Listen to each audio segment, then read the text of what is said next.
Hello, naalala ko before nung nagsimula ako sa pag-vlog, nakilala ko sa YouTube ko sa pagbibigay ng tips ng mga kabutchers natin. Ngayon, hindi na ako butcher, magbibigay pa rin ako ng tips kasi may coming interview sila sa American Agency.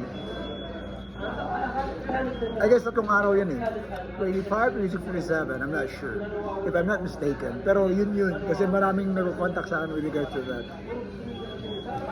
Guys, I will give you tips with regards to 5 common questions na possible na erase. Pero, still, mag-research pa rin kayo, pag-aralan nyo pa rin yung resume nyo, mag-research pa rin kayo sa mga possible mga interviews na lalabas.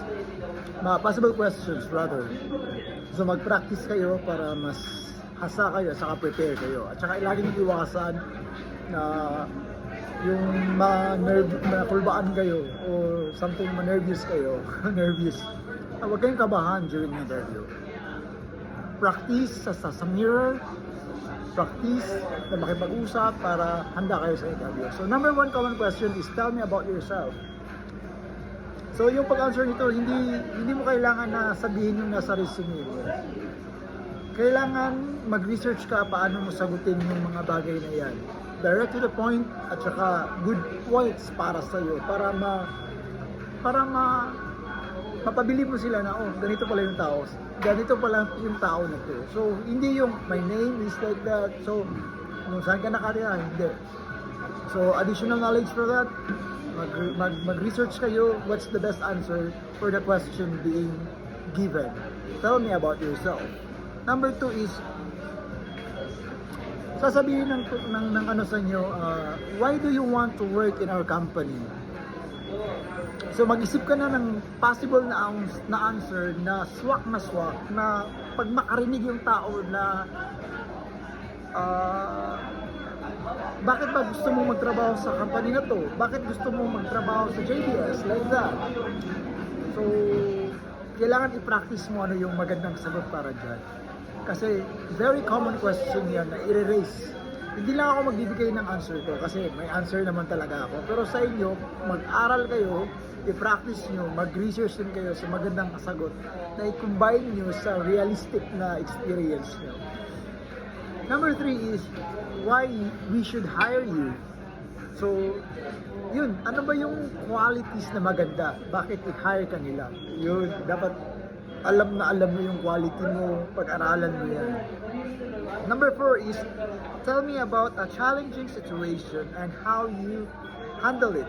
So, maghanap ka ng experience mo na hindi naman masyadong masama. Kumbaga sa trabaho mo, ano yung something na very challenging na na-handle mo siya, napaayos mo siya. Kumbaga, sa akin kasi dati yung natanong ako yung minsan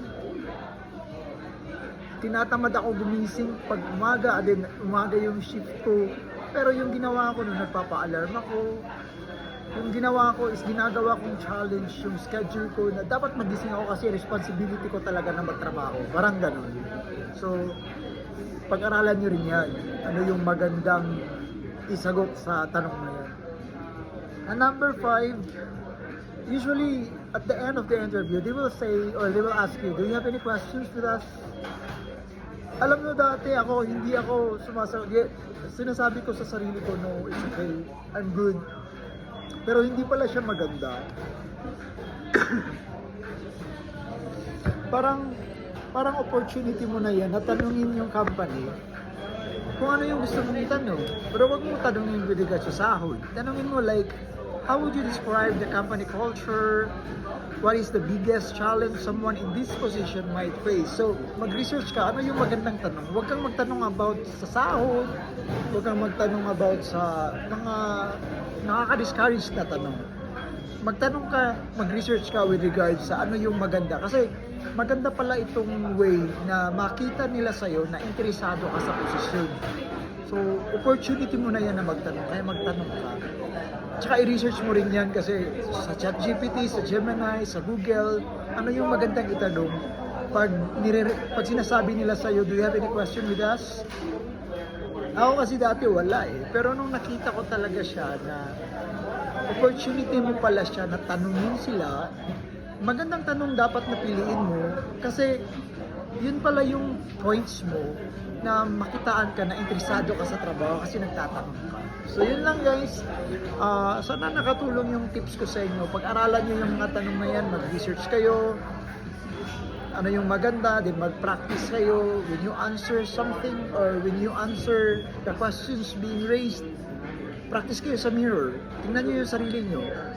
Kasi nakakatulong talaga yan. Kasi ako dati sa mga interviews na pinagdaanan ko, magpa-practice talaga ako sa mirror. Gusto ko makita yung sarili ko, paano ako magsalita. Para at least alam mo, pag nandun ka na sa scenario na in-interview ka, eto yung magiging itsura ko. So, ganun. So yun lang guys, good luck sa ating mga kaboosters. Alam mo, Canada would really grade you. Canada would really change your life. Mababago yung buhay mo. Kagaya ng buhay ko na binago sa bansang ito. Kaya do your best. Pray for your success. Kaya nyo yan. Bye-bye.